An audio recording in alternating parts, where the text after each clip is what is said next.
नहमदुहु व नसल्ली अला रसूलिहिल करीम अम्मा बाद फ़अऊज़ु बिल्लाहि मिनश शैतानिर रजीम बिस्मिल्लाहिर रहमानिर रहीम। तमाम देखने वाले हज़रात, मेरे बहन भाई जो भी मुझे देख रहे हैं, सबको मेरी तरफ़ से अस्सलामु अलैकुम व रहमतुल्लाहि व बरकातुहू। उम्मीद करता हूँ अल्हम्दुलिल्लाह सभी खैर व आफ़ियत से होंगे और आप सबका शुक्रगुज़ार हूँ कि आप मेरी वीडियो को देख रहे हैं और मेरी चंद बातों को सुनने के लिए आपने अपना ख़ुसूसी वक़्त निकाला। इसके लिए आपका बहुत बहुत शुक्रिया। आज हम बात करेंगे बहलोल के बारे में। बहलोल पिछले वक़्त का एक मजज़ूब गुज़रा है। बहलोल दरियाए दजला के किनारे, दरियाए दजला के किनारे जो है वो चक्कर काट रहा था। तो हारून रशीद जो है काफ़ी एक मालदार आदमी था। तो वो अपने घर की जो छत थी उसके ऊपर सैर कर रहा था, इधर उधर टहल रहा था घर की छत पे। उसने जब बहलोल को देखा तो उसने वो काम करने वालों को कहा कि इसको मेरे पास जो है लेके आओ। तो उन्होंने क्या किया, ऊपर से एक डोली नीचे फेंकी और नीचे वालों को इशारा किया कि इसको ऊपर लाओ। तो वो डोली नीचे आई तो इन्होंने बहलोल को उसके अंदर बिठा दिया और उन्होंने ऊपर खींच लिया, जो ऊपर वाले मुलाजिम थे। अब चंद ही लम्हों के बाद बहलोल जो है वो हारून रशीद के सामने पेश हो गया।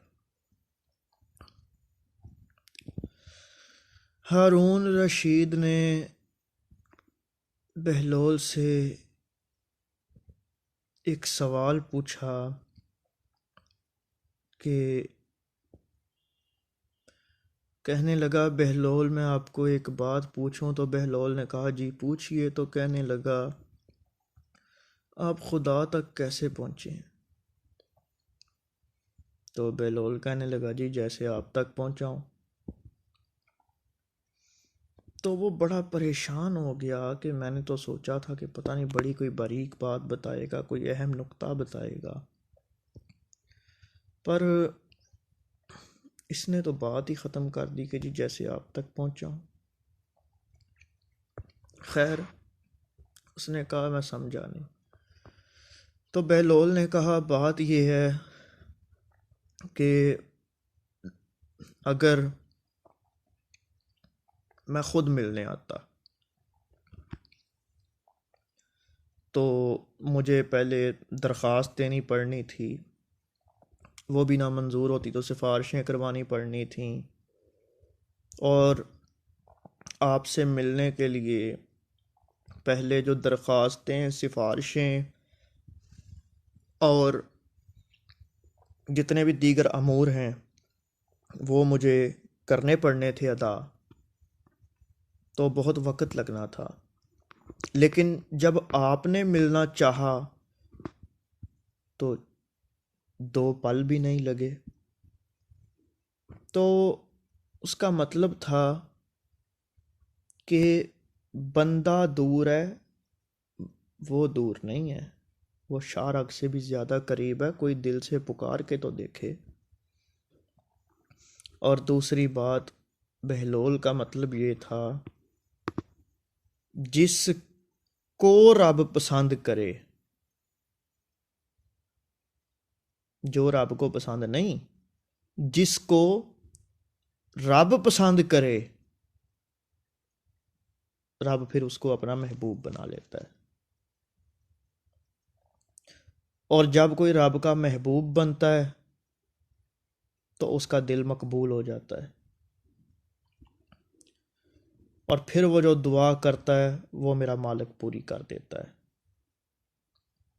तो बहलोल ने एक और बात कही, उसने कहा आपको सीधा साधा रास्ता बताते हैं,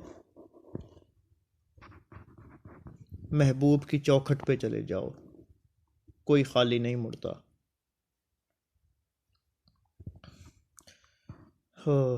अल्लाह अकबर।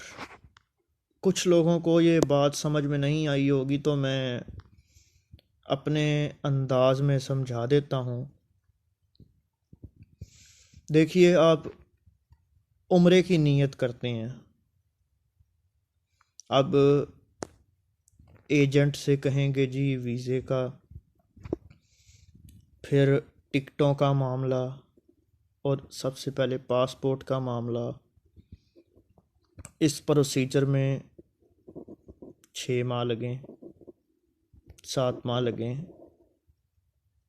हो सकता है 4 माह लगें, कईयों को सालों लग जाते हैं, कईयों को महीने ही, कईयों को दिनों में काम हो जाता है।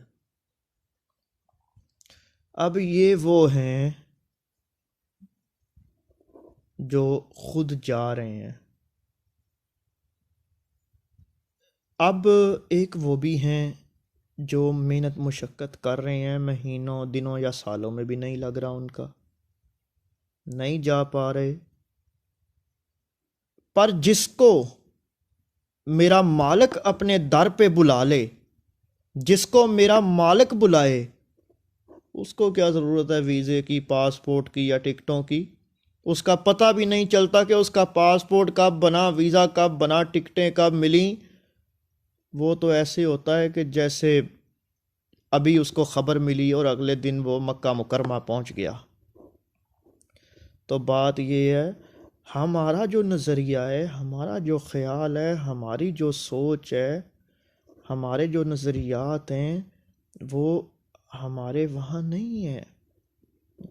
हम इंसानी फितरत में हैं और वो मालिक कायनात है।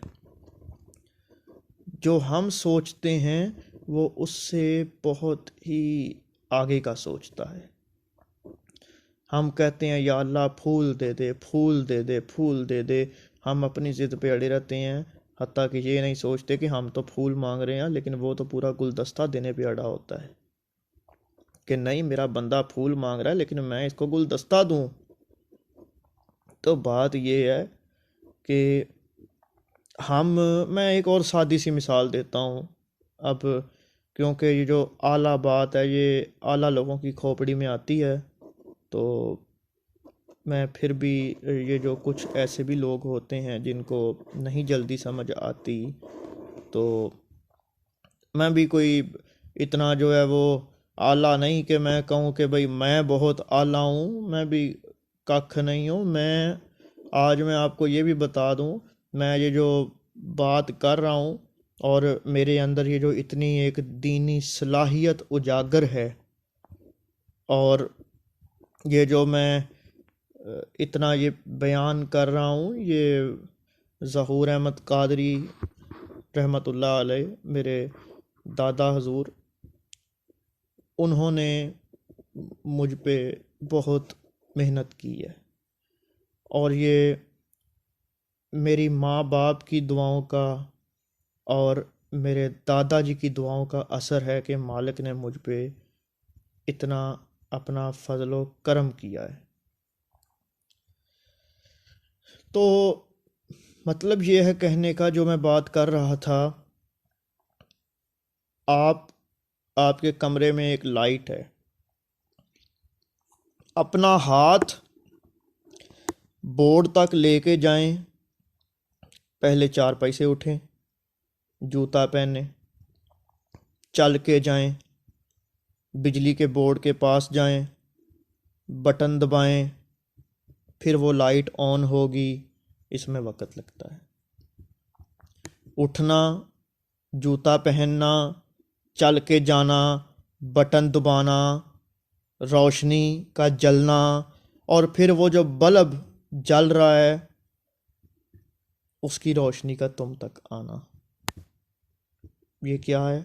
बहुत एक लंबा प्रोसीजर है। अब बल्ब जलाने के लिए तुम्हें उठना पड़ा, तुम्हें चलना पड़ा, बिजली के बोर्ड तक जाना पड़ा। 3 से 4 चीजें समझ में आई? उठना, चलना, जूता पहनना, फिर चलना, कुछ लोग नंगे पांव भी चल पड़ते हैं, और बिजली के बोर्ड तक पहुंचना, फिर उसका बटन दबाना, और फिर बल्ब का जलना। अब ये तो हो गया वो काम जो वक़्त लेता है। अब कहने का मकसद ये है कि तुम तो उठ के गए, तुमने हाथ आगे किया, फिर तुमसे बल्ब जला। अब ये तो तुमने किया, अब तुम यहाँ बैठे हो, तुमने जो बल्ब जलाया वो छत पे लगा है। ओए अल्लाह के बंदे, तू मेरी बात सुन, तू कभी ये तो सोच, हम यहाँ बैठ के जब दुरूद शरीफ पढ़ते हैं तो मदीने वाला सुनता भी है और वो देखता भी है। हमारे ख्याल में मदीना शरीफ बहुत दूर है, लेकिन मदीने वाले के लिए तो कोई दूरी नहीं है। वो वहाँ बैठे हुजूर सुन भी रहे हैं, देख भी रहे हैं। पढ़ने वाला कौन है, पढ़ाने वाला कौन है?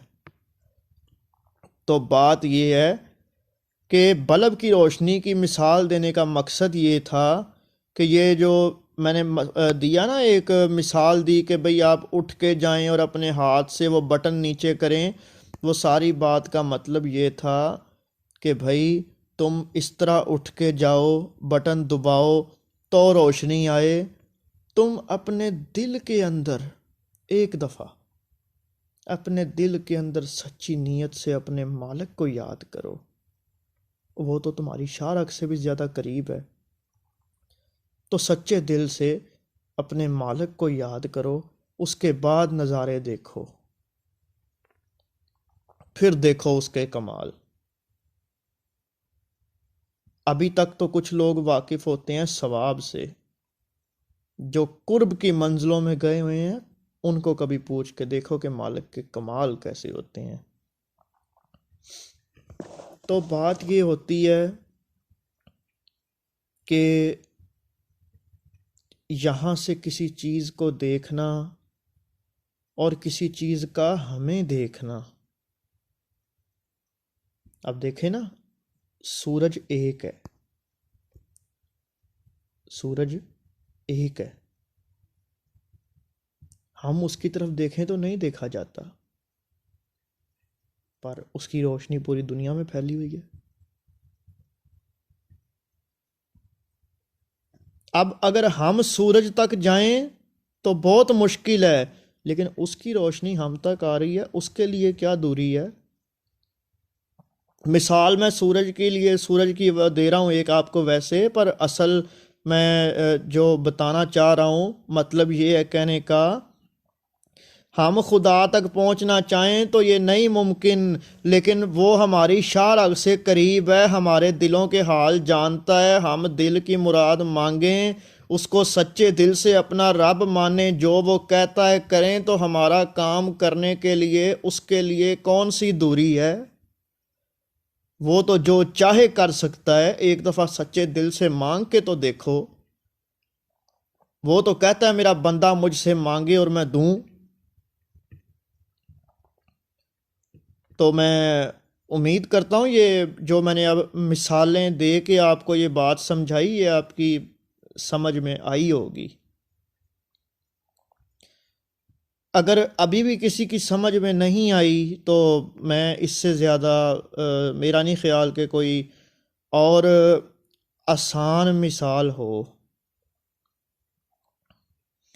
जितना हो सकता था मैंने वो आपके लिए आसान से आसान तरीके से समझाया, बताया। और चलें आपको मैं एक और वाक़या भी सुनाता हूँ। ये वाक़या कुछ मुख्तलिफ है। हज़रत निज़ामुद्दीन औलिया, ये एक वली अल्लाह है, निज़ामुद्दीन औलिया, इन्हें महबूब इलाही भी कहते हैं। हज़रत निज़ामुद्दीन औलिया रहमतुल्लाह अलैह एक रोज़ अपने शेख हज़रत बाबा फ़रीद गंज शकर रहमतुल्लाह अलैह की बारगाह में थे। तो हज़रत बाबा फ़रीद गंज शकर ने ये पूछा, मुहिब बनोगे या महबूब बनोगे? तो आप हैरान हो गए और कहने लगे, हुजूर अगर आपकी इजाज़त हो तो मैं अपनी वालदा से पूछ के फिर ना बता दूं। तो आपने कहा तुम्हें इजाज़त है, तुम पूछ लो। तो रवाना हो गए। रास्ते में एक मजज़ूब था। अब ये जो मजज़ूब था, अब निज़ामुद्दीन औलिया को नहीं पता कि ये मजज़ूब है। जब वहाँ से गुज़र रहे तो वो मजज़ूब ने पूछा, वो मजज़ूब दूर से बोल के कहने लगा, मुहिब बनोगे या महबूब बनोगे? तो हज़रत हैरान हो गए कि इसको कैसे पता लग गया। तो निज़ामुद्दीन औलिया ने उससे कहा कि हज़रत आप बता दें। तो उन्होंने कहा नहीं, घर जाओ, जो तुम्हारी माँ कहेगी वो बनना, और अगर माँ ने ना बताया तो कल इसी जगह पे आ जाना, फिर मैं बता दूंगा। तो उन्होंने कहा ठीक है। घर गए, माँ को मिले, सारी बात बताई, मजदूब वाली बात भी बताई और अपने शेख वाली बात भी बताई कि उन्होंने पूछा है मुहिब बनोगे या महबूब। तो मैंने कहा कि मैं वालदा से पूछ के आऊँगा, तो आप बताइए। तो उनकी वालदा ने कहा कि जो तुझे रास्ते में मिला था वो कोई साहिब नज़र होगा, जो तेरे दिल की हाल को समझ गया, माँ जान गया। तो तू उससे पूछ, जो वो कहेगा बन जाना। तो निज़ामुद्दीन औलिया उसी जगह पर आए। सुबह नाश्ते के बाद माँ से इजाज़त ली और चल पड़े। और जब उसी जगह पर आए तो पूछा कि यहाँ एक बाबा था कल। तो लोगों ने कहा जी वो तो कल ही फौत हो गया था। और निज़ामुद्दीन औलिया ने पूछा कि उनकी कब्र कहाँ है। तो लोगों ने कहा कि कब्र किसने बनानी थी, वो लोगों ने उसको वो ढेर पे फेंक दिया है। तो निज़ामुद्दीन औलिया वहाँ गए उस गंदगी के ढेर के पास और जाकर सोचने लग पड़े कि मुझे तो कहा था, बल्कि कहा भी कि मुझे तो कहा था कि कल आना, मैं बताऊंगा। और दिलों की बात जानने वाला ये बाबा, और आज इनका खुद ये हाल क्या होना था पता नहीं। अलबत्ता जो भी था, इतना कहना था, वो बाबा उठ के बैठ गया। यानी कि वो मजजूब जो लोगों की नज़र में मर चुका था, उठ के बैठ गया। उठ के बैठ गया और कहने लगा, निज़ामुद्दीन, मुहिब ना बनना, महबूब बनना। मुहिब बनोगे तो इस तरह का हाल होता है, ना कफन मिलता है ना दफन मिलता है। और अगर महबूब बनोगे तो फिर देखना तुम्हारी कब्रों पे भी मेले लगेंगे। अब लोग यहाँ पे कुछ सोचेंगे जी कि निज़ामुद्दीन औलिया तो एक हैं, फिर कब्रों का नाम क्यों लिया, कब्र क्यों नहीं कहा? तो भाई बात ये है कि अगर महबूब एक है तो कब्र होगी, और भी तो महबूब होंगे। तो इसलिए कब्रों का लफ्ज़ मैंने इस्तेमाल किया, ताकि कोई भी जब अल्लाह का महबूब हो जाता है तो वो अल्लाह की बारगाह में मकबूल भी हो जाता है, उसका दिल मकबूल हो जाता है। और मैं एक बात और बता दूं, दिल मकबूल कब होता है? जब दिल इश्क मुस्तफ़ा की जंजीर का कैदी हो जाए, फिर दिल मकबूल होता है। मैं उम्मीद करता हूँ आपको मेरी ये तमाम बातें आज जो मैंने कही हैं ये आपको ज़रूर समझ में आई होंगी और आपके इल्म में भी इजाफ़ा हुआ होगा। मैं एक और बात अर्ज़ करता चलूँ। किसी शख्स ने मुझसे कहा जी कि बताइए कि सहाबा इकराम के दिल में हजूर अकरम मोहम्मद मुस्तफ़ा सल्लल्लाहु अलैहि वसल्लम की कितनी इज़्ज़त थी।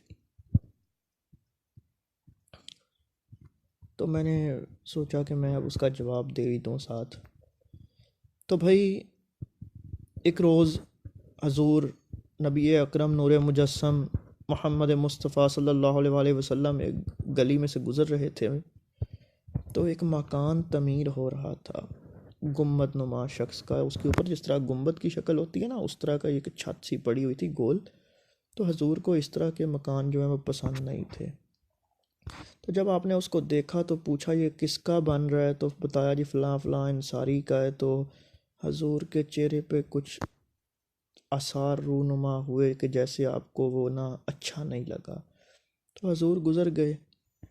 तो किसी ने उस सहाबी को बताया कि भाई जो है ना, उस शख्स को बताया कि सहाबी को कि भाई हजूर देख रहे थे और उनके चेहरे पे इस तरह आसार रूनुमा हुए कि जैसे उन्हें पसंद नहीं आया।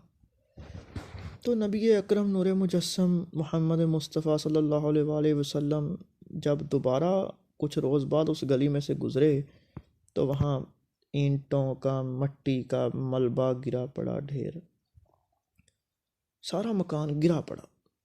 तो पूछा कि ये मकान मालिक किधर है, उस सहाबी को बुलाओ। सहाबी को बुलाया गया। तो हजूर ने पूछा कि ये मैं अभी परसों तरसों गुज़र रहा था तो तेरा ये मकान बन रहा था, तो ये क्या हुलिया हो गया, ये कैसे गिर गया है।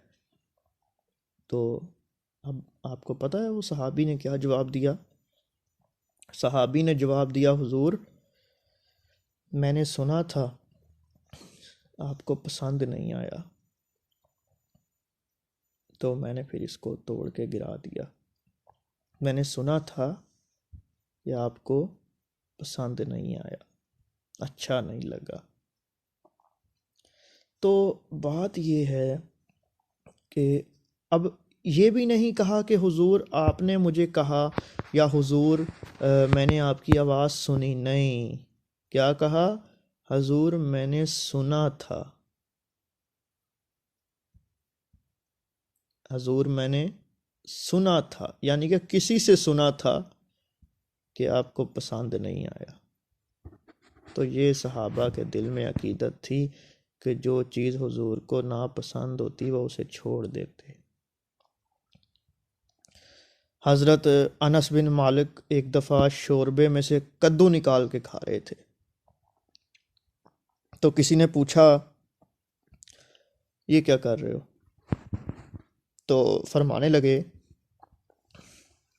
कि मैंने हुजूर को ऐसा करते हुए देखा है। तो बात यह है कि ये सहाबा इकराम की लगन है, मोहब्बत है, जो कि हुजूर अकरम मोहम्मद मुस्तफ़ा सल्लल्लाहु अलैहि वसल्लम के साथ है। तो आप भी हर वक्त नबी अकरम मोहम्मद मुस्तफ़ा सल्लल्लाहु अलैहि वसल्लम की ज़ात पर दरूद व सलाम भेजा करें। अल्लाह भी दरूद पढ़ता है, आप भी पढ़ा करें। हुजूर भी राज़ी, रब भी राज़ी। अल्लाह की ज़ात आप सबको लाखों करोड़ों खुशियाँ अता फ़रमाए और हम सब पर अपनी करोड़ों बरकतें और रहमतें नाजिल फ़रमाए। और आप जब भी नमाज़ पढ़ें तो मेरे लिए भी लाज़मी दुआ करें। और आज जो मैंने आपको चंद बातें बताईं, इन बातों को या मेरी इस वीडियो को आगे भी शेयर करें ताकि दूसरों के इल्म में भी इजाफ़ा हो। आपने मेरी बात सुनी, मेरे लिए वक़्त निकाला, इसके लिए आपका बहुत बहुत शुक्रिया। अल्लाह की ज़ात आप सबको हमेशा खुशियाँ ही खुशियाँ अता फ़रमाए। वमा अलैना इल्लल बलाउल मुबीन।